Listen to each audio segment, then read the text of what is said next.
Hey kangaroos, who wants to be an engineer? Do you know what an engineer does? They solve problems and they put things together and they take things apart. And we are going to be engineers today. We're going to talk about architecture, and we are going to build structures that have balance and stability and foundations. We're going to build a tower and a bridge. We're going to make lines that are vertical, which means they go up and down. And we are going to make lines that are horizontal, which means they go side to side. And then we're going to make lines that are perpendicular, which means they go up and down and side to side. We are going to talk about your lungs that are inside your body. Take a deep breath with me and see if you can feel your lungs. Do you feel your lungs?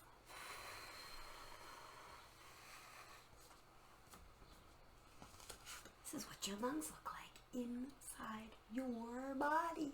We all have them. And we're going to meet the ring-tailed lemur, who is an endangered species that lives in Madagascar, in the rainforest. And I can't wait to tell you about him because you're going to think he's funny. Have you seen Madagascar? And do you know King Julian? I like to move it, move it. I like to move it, move it. I like to move it, move it. I like to move it! That's a ring-tailed lemur. See the rings on his tail? Yeah. Alright, guys. Let's go be engineers! Hello, Toodle Noodles. Are you ready to steam with me? So, you probably already know if you're one of my STEAM students, but STEAM stands for S for science, T for technology, E for engineering, A for arts, and M for math. Now, we have done a really good job so far of doing some science together. We use technology every time you watch these videos. I'm learning so much new technology right now just to do these videos for you. Engineering, we'll come back to that one. Arts, we've figured out some really fun projects. Even though you guys don't have all the same materials at home, we've been doing some fun art, right? And math, that one's easy. We've been doing lots of counting and adding, maybe even some subtracting. But this E for engineering was giving me some trouble. I was thinking, how can I teach engineering through a screen? I mean, seriously. So, then I thought about it, and I called a friend, and I realized engineering is just all about solving problems. Engineering is just creating a system to solve a problem. So, today, we are going to do some engineering together. We are going to do some architecture together, which is just designing a structure.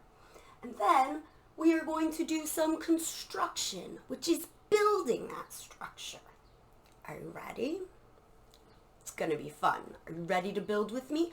Maybe you have some Legos. Maybe you have some blocks. But I did not have those things in my house, so I had to be an engineer and solve that problem. Do you know what I did?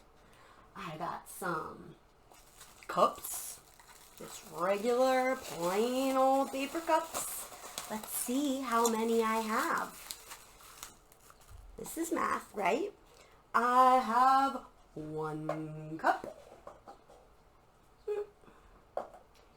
2 cups, 3 cups, 4 cups, 5 cups, 6 cups, 7 cups, 8 cups, 9 cups, 10 cups, 11 cups, 12 cups. Let me see there. Now you can see my 12 cups. I lined them up in 2 sets of 6. So I have 2, 4, 6, 8, 10, 12 cups. And I got a paper plate. Did you know you can build with paper plates? Engineers solve problems. And I got this handy dandy measurement tool, which I am going to use for a couple things today. You'll see. So, first, engineering. Solve the problem, right? I want you to solve the problem in your house of what things you can build with. Architecture. I'm going to design my structure. Now, some things I want to think about when I'm designing my structure are balance. Is it going to fall over? Try this with me, okay? You stand up on 2 feet, okay? When you're standing on 2 feet, especially if you spread them out wide, you have great balance. What about if you stand up as tall as you can on your tippy toes? Try it. It's much harder to balance. You need stability. You need a foundation. So the wider your foundation, the more stability and balance your structure will have. And then something else you might want to think about if you're an architect is, how does my structure look? Now, I'm going to be honest with you guys. My paper cups and paper plate are probably not going to make the most beautiful building you ever did see. But once you've figured everything else out, you might want to decorate it, or you might want to just use bright, pretty materials. Like maybe you have magnetiles. Magnetiles are gorgeous because of all the bright colors, right? So maybe you want your structure not just to be balanced and stable, maybe you want it to be beautiful. Then we're going to build it. We're going to be construction workers. Are you ready? The first thing we are going to build is a bridge. Now, if I put this on top of all those cups, it's not going to work very well. But if I move half the cups back and balance it just on these 6 cups, I've built a bridge. Now what about if my bridge has to go over some water? What if I have some water my bridge has to go over? Let's pretend that this blue piece of paper is our water. Let's see how many cups I have to take out from underneath to fit my water under it. Let's see. 1, 2, 3. Is it still gonna balance? 4. Oh, please, still balance, please. Oh, I don't think that one wants to go.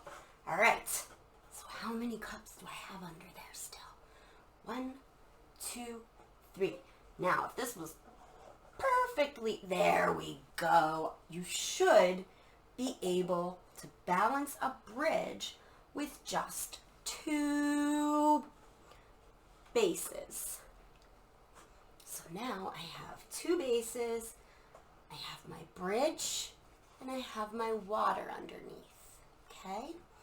The next thing, now, a bridge is horizontal. That means it goes back and forth. Let's make our arms horizontal. Put your arms out like this. That is horizontal. Try to get them so they are perfectly even with the floor. It doesn't really look like it on the camera because of the angle, but my arms are perfectly horizontal. They're even with the floor. The floor and the ceiling go in horizontal directions. Now we are going to try to build vertically. That's just up and down. Put your arms up vertically. Straight up.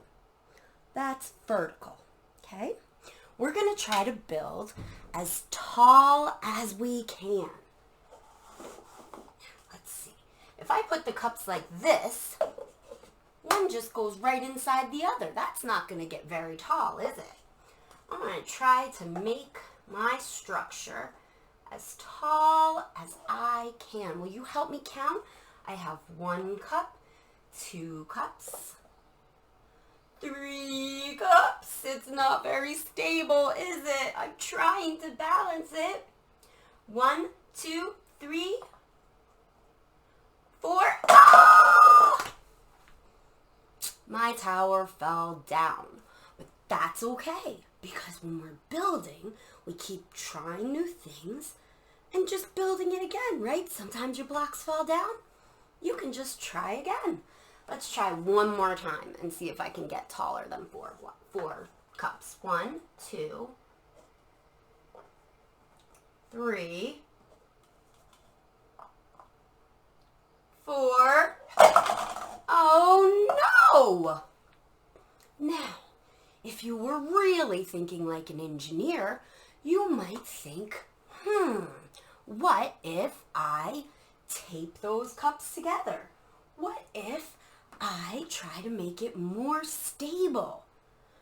I don't know. What kinds of things could we do to make our tower more stable, to give it more stability? Now, I have some fun tack. Maybe you have some tape, maybe you have some glue, maybe you just have more stable blocks, or maybe your blocks have magnets in them that will help it stay together. But I don't have magnets. Well, I do, but I want to try it with the cups. Let's see. If I stick, nope, still not going to work. But you are engineers, so you can think of some things that will work for you, right? It's all about trying things and seeing what works. So I want you to try to make the tallest tower you can. I want you to try to make the longest bridge you can. See?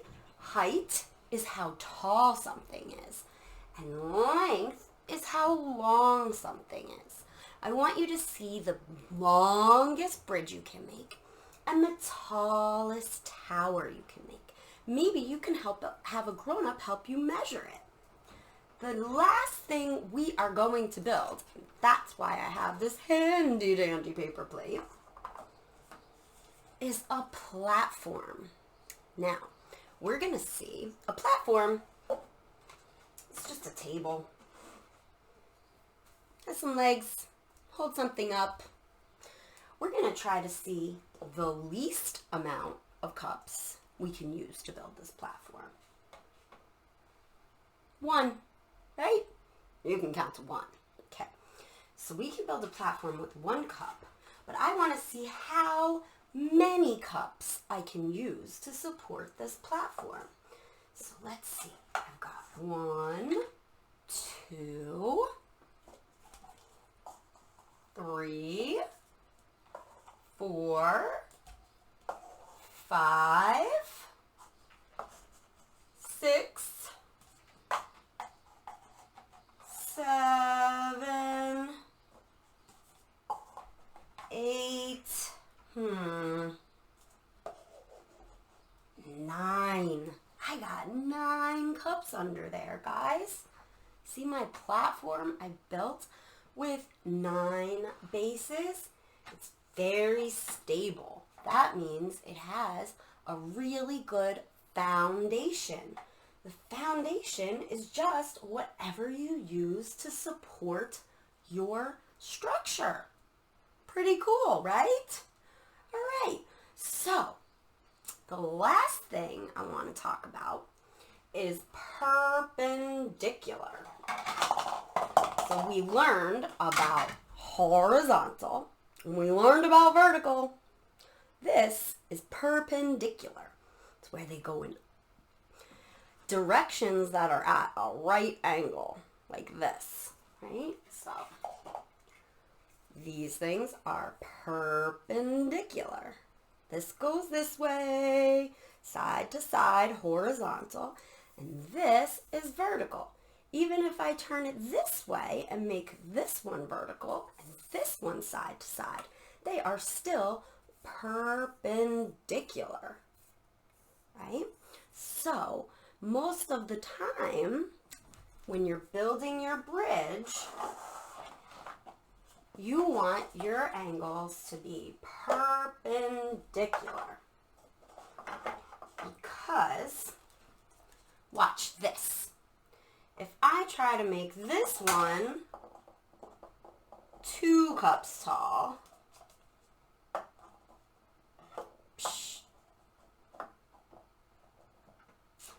and this one 1 cup tall, do you think that's going to work? Maybe. We might get a ramp for a while, but it's not as stable or balanced, right? So I want you to think about drawing some lines that are horizontal, some lines that are vertical, and some lines that are perpendicular. I know you can do it. That's your homework. Okay. Okay, my friends. Funny story. You know how I said we were all learning new technology right now? That's right. T for technology.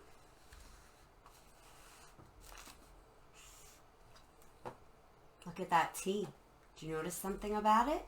It has a vertical line and a horizontal line, and they're perpendicular. Oh, look at that. Okay, so speaking of technology, my camera was flipped. All of the words through all of the work I've done today were backwards. Oh my goodness, no! So, we are going to start all over and try this again.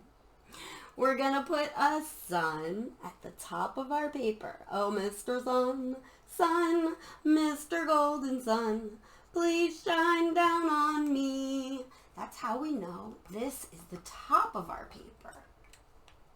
Then we're going to put some grass at the bottom of our paper for the ground. Okay, that's how we know that this is the bottom. And the ground goes horizontally. Horizontal. Which means it just goes side to side. Then, any of the lines that go up and down, which mean they are pointing from the sky to the ground, those lines are vertical.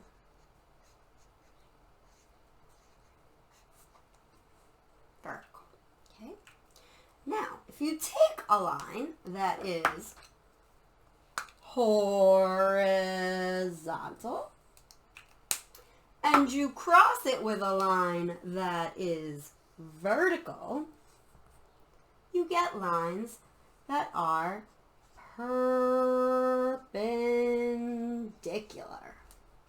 How's that for a nice long word? I know my STEAM friends love long words. Can you say it with me? Perpendicular? Huh?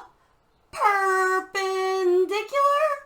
That is a nice long word. Now, the next thing we did was take some vertical lines and some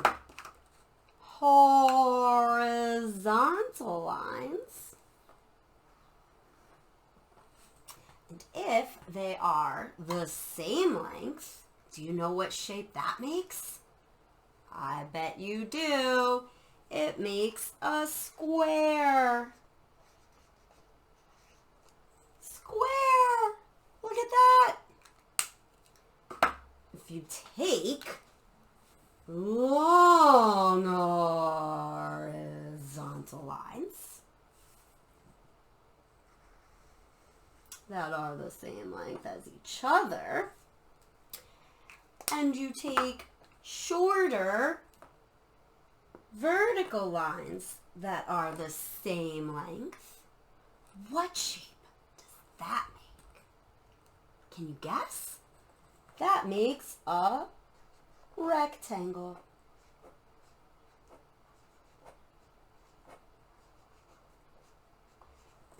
Now here is what I would like you to do. You don't just have to use lines on your paper. You can use tape.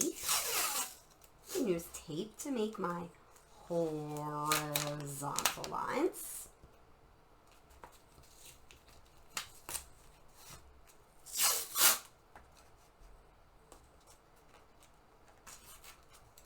And I can use straws to make my vertical lines. Move them around. See what kind of art you can make using horizontal lines and vertical lines. I'll even give you a peek since I did it already.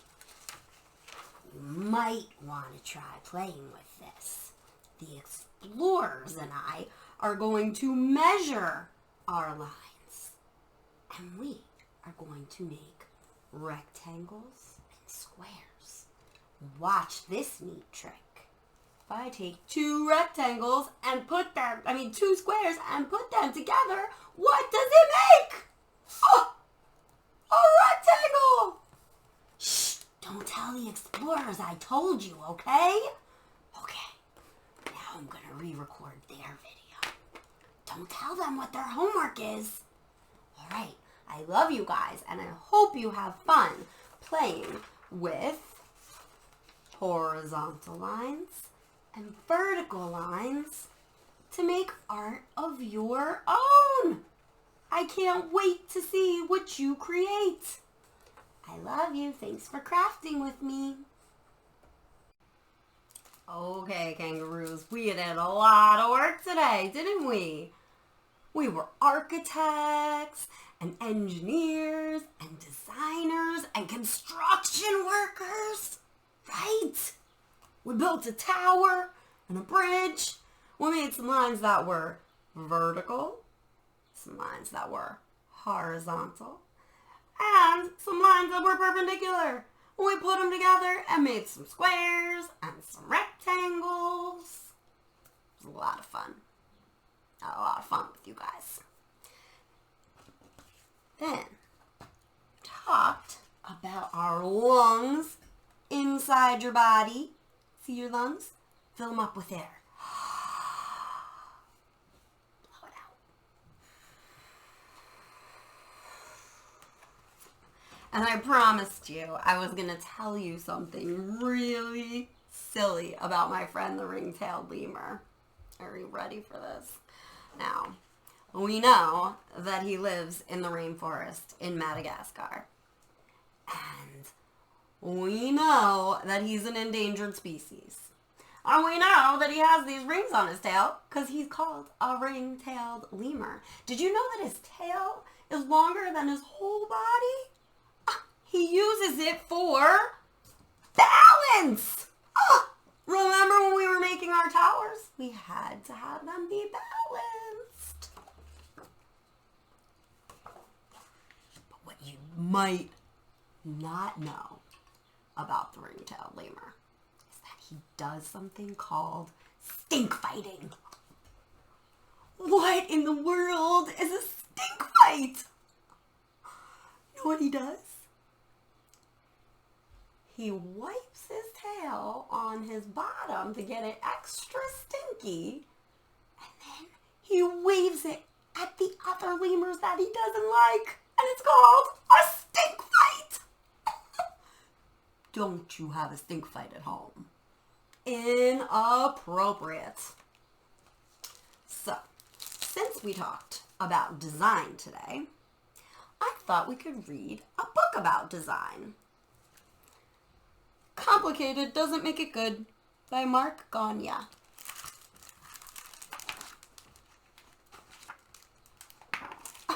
It says, I'd like to dedicate this book to my favorite color, blue. What's your favorite color? Design is all about the perception of size, shape, and color. Chapter 1, All or Nothing. Are you guys reading chapter books yet? This is big time for kangaroos. Take the two shapes on the right. They relate to each other in every way. Change the size of one, and you lessen the impact on the other. Unless you do something to draw attention to it again. What did they do? And so on. And so on. And so on. It's all or nothing. You can't change one piece without affecting the other pieces. Chapter 2, The Box.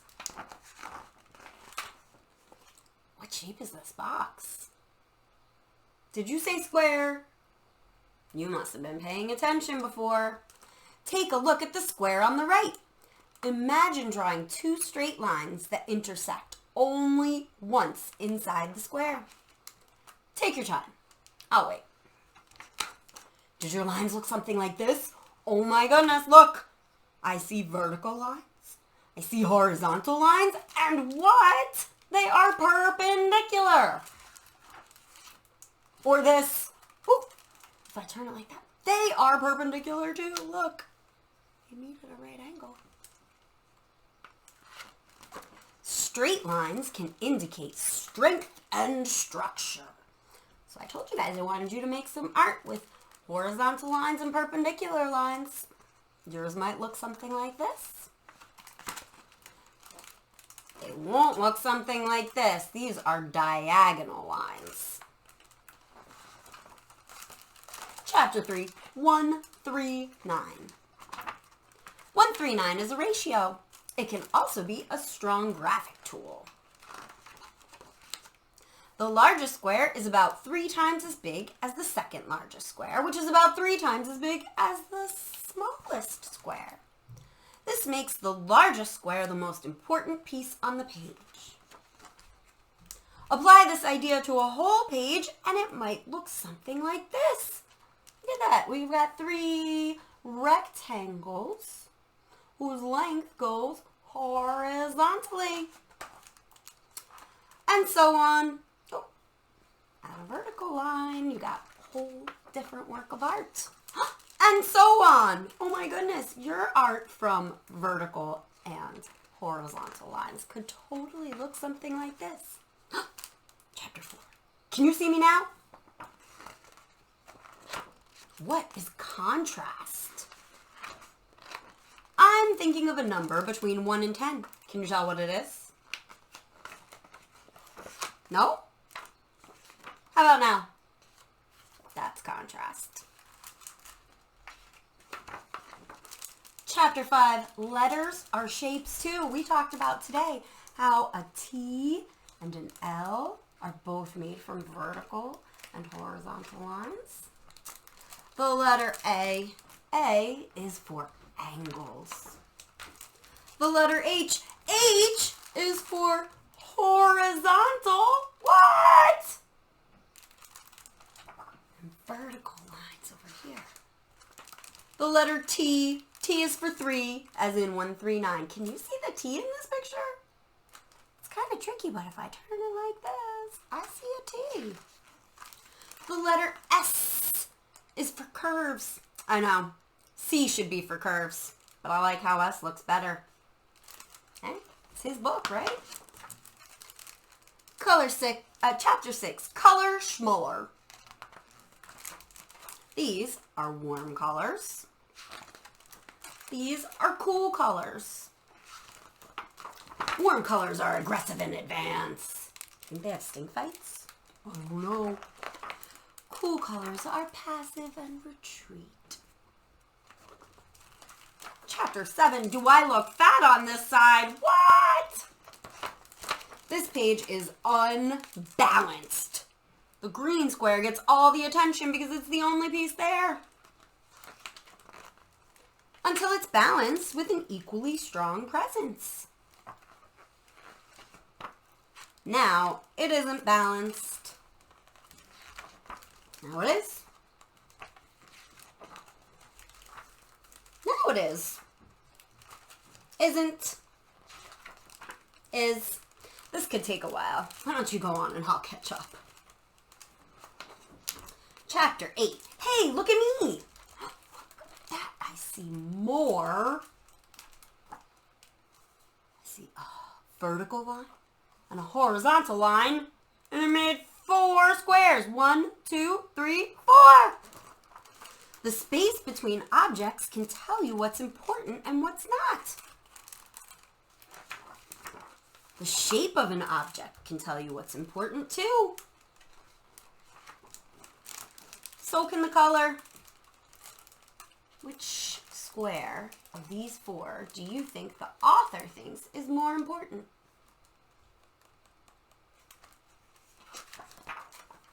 I wouldn't use all 3 at once if I were you. Oh, that's jumbled. Chapter 9, complicated doesn't make it good.